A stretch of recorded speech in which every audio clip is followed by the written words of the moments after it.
मी किती लाखाचा अर्थसंकल्प सादर करतो? 6 लाख कोटी. हे महायुतीच्या सरकारमुळे होत आहे.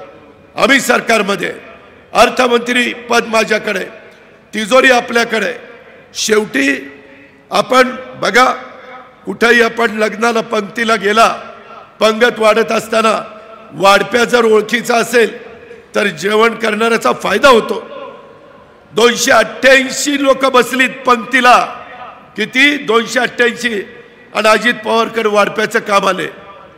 जरा आंबेगाव दिसला, दिलीपराव दर जरा जास्त, अतुल आहे, तू आहे, दर अजून दर.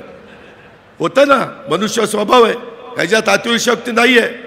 ज्यावेळेस फायली येतात 1000 2,000, तुम्हाला माहिती आहे मी किती लाखाचा अर्थसंकल्प सादर करतो? 6 लाख कोटी एवढ्या रकमेचा मी अर्थसंकल्प सादर करतो. कशाला म्हणतात 6 लाख?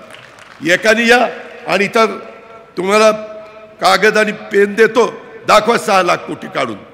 आकडा चेष्टा नाही. आज आम्ही हे सगळं करतोय. दिलीपरावांनी पण 1 वर्ष अर्थ मंत्रालय सांभाळलं, मी 8 वर्ष सांभाळतोय. आम्ही कशात कमी पडतो सांगा ना.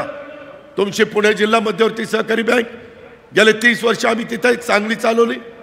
तुमची जिल्हा परिषद आम्ही चांगली चालवली. आज काही सुप्रीम कोर्टामध्ये मॅटर आहे, त्याच्यावर तालुका पंचायत जिल्हा परिषदेमध्ये आज निवडणुका होऊ शकत नाहीत. आम्हालाही वाटतं की ते लवकर निकाल लागावा आणि आमच्यासारखं खालच्याही कार्यकर्त्यांना संधी मिळावी. आज पुणे जिल्हा दूध संघ भगवानराव पासलकर इथं बसलेत.